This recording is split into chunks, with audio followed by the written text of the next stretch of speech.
Hello everybody, welcome back to another review. My name is Solus Convoy, and today we're taking a look at Iron Factory 68 Claw of Ose, which is their take on Jallguar from the animated series Transformers Victory, part of the combiner LioKaiser or IF-EX68, which is what Iron Factory is calling it.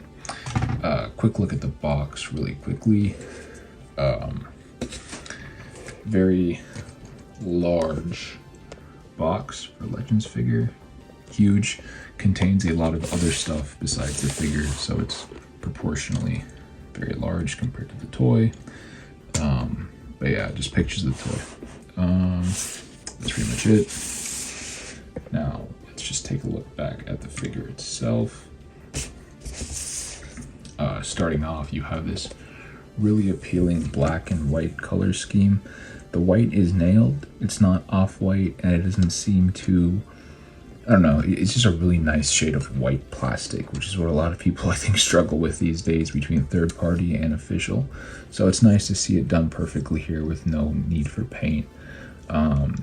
Overall, the detailing is nice. It's not like too stylized to the point where you're like, well, this couldn't be like a G1 LioKaiser, but it's also not flat and simplistic to the point where like, well, this could only be a tuner Victory LioKaiser.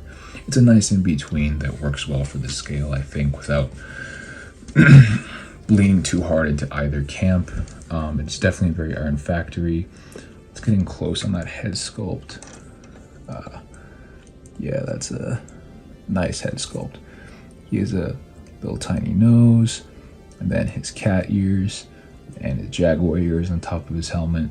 Looks very nice. Nice painted silver. I love these pinkish magenta-ish, I don't know, accents. They look cool. Nice lavender paint right here. Great gold paint. Just all around, I mean, aesthetically this figure is looking very nice. He's even got these nice paint on his knee pads. Nice red paint.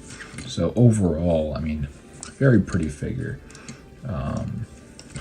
The black plastic doesn't look too bad. Some parts of it have this weird shine under direct light. Showed up in some of my photos. It didn't look too nice, but it doesn't look or feel cheap in hand. It just has this weird bit of staining going on. So it's not that smooth, glossy, you know, but it is what it is. Let's start with articulation, actually. Just get into it. This is a pretty articulated figure.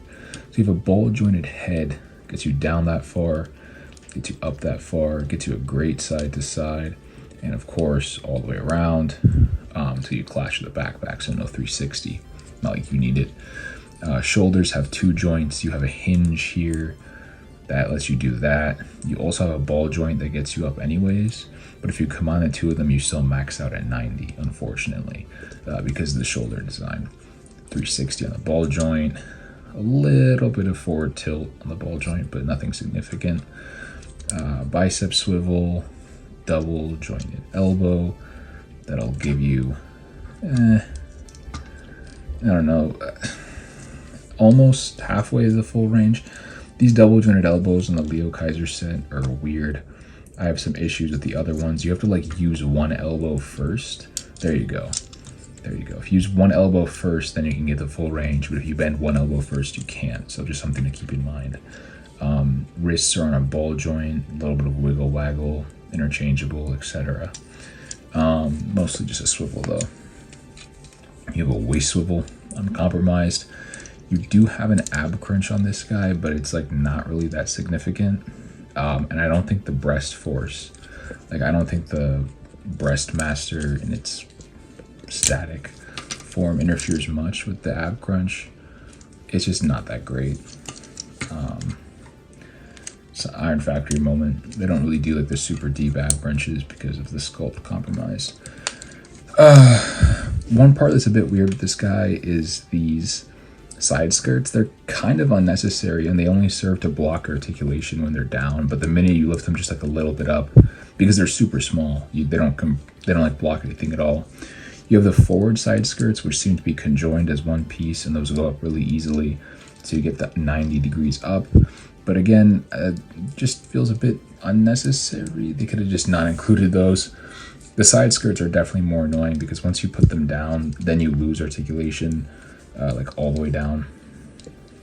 Like, then you lose articulation, and it's kind of a pain to get them to go back up. You kind of have to like push from here, right? And once you get them up, you could pull them out. But it just feels a bit unnecessary. I don't think they needed side skirts per se, but I'm not the designer. You have a ball joint again, all the way back, forward. You get like a little bit limited back, but almost all the way back. Thigh swivel, nice and tight. Ball joints are all nice and tight, by the way. The knee is a bit weird. The wheel is on this hinge, so you can move it wherever to position it. Very tight. And then the knee is double jointed, right? Gets you the full range easily. And you can also collapse this for a bit of a cover for the knee gap, which is nice. Good idea. That double purpose, that engineering joint. The ankles are where this guy gets really weird.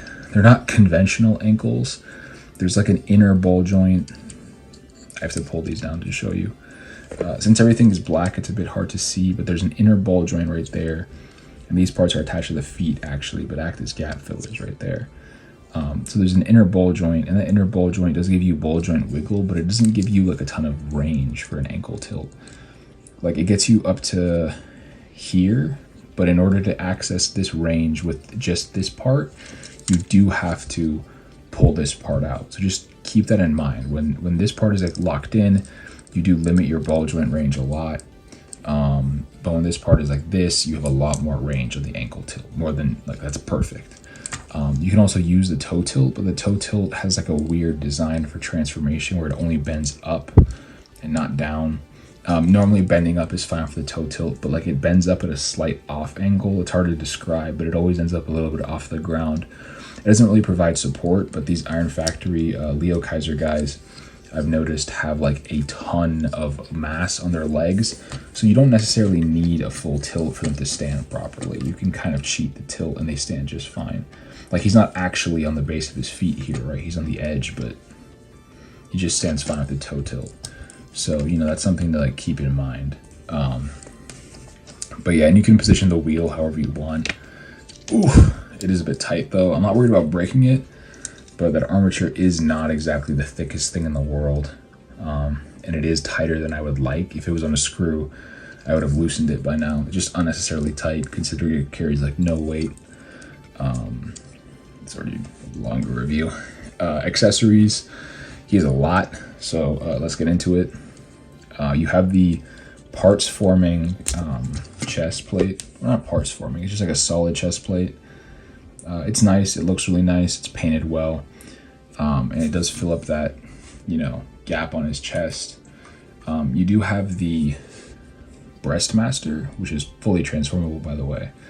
Let me see. The transformation for this one is a bit like, I don't actually know if I'm doing it properly. Let's see. So I'm pretty sure this is the transform version for this one. I can actually, yeah. So this one's a bit weird. The other ones are a bit easier to get into the chest mode, but this one just feels like you're just lining up ball joints more than normal. But it should go in here like I did before. And I mean, it looks fine.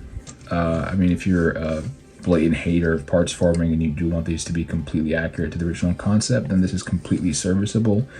It just does look a little bit weird and a little bit gangly. It might block some articulation, so just keep that in mind. Not really, kind of, almost.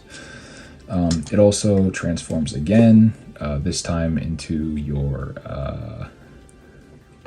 gun mode, which is going to be a bit harder to pop out. There you go. So this is the gun mode, which I think works a lot less than the you can take one of these weapon holding hands. This is the left one. I think this works a lot less, honestly. I have to be completely honest, than the oops. You know, This works a lot less. Of course, you have interchangeable hands. You have two sets of open hands, which I have, one set of open hands, which I have right here. You have the thing holding hands, which I am putting on right now.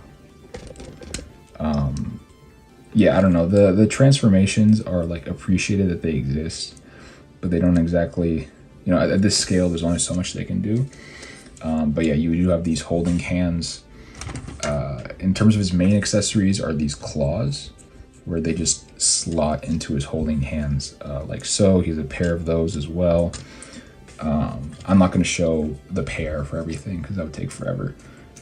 He also has these, you know, I guess completely flattened hands, which are for like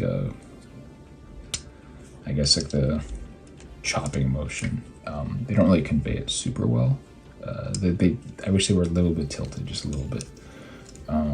You also have his iconic hands, which are like his unique hands to this set, are the fans, and the fans are just, they're just super nice. I mean, they just give off a lot of character. You know, he doesn't come with the middle finger hands from the previous two Limbots, which are really funny, that a lot of people liked, but I think the fans do give off a lot of character and are definitely his main, like, you know, accessory. In terms of alternate hands, they're super unique. I've never seen anything like that before. One of his big accessories is the, you know, parts forming version of the gun, which is a totally different design, but it does look really good, and he holds it just fine. And then finally you have his spear. I don't even know if this is his, to be honest. All three of them have the same spear. You just take off that end and you can just push that into his hand and then seal it on the other side, or not. I mean, it's up to you. You know, very customizable, very like whatever. You know, this set, you can kind of do whatever you want with this set, so you're not really limited to pre-described options or whatever. But yeah, I mean, it's a very versatile, fun set with a lot of value, a lot of play value. I'm not going to go over the combiner limbs in this video or the combiner accessories, simply because while they're included with the figure, I just wanted to focus on the guy himself for today. I really just wanted to focus on Jallguar, and the video would also become unsustainably long. In terms of gimmicks, I don't think he has any gimmicks. Again, the fan is just... The fan is just awesome, you know. I love the fan hands. Having unique accessories like these really gives so much character to these third-party Legends toys.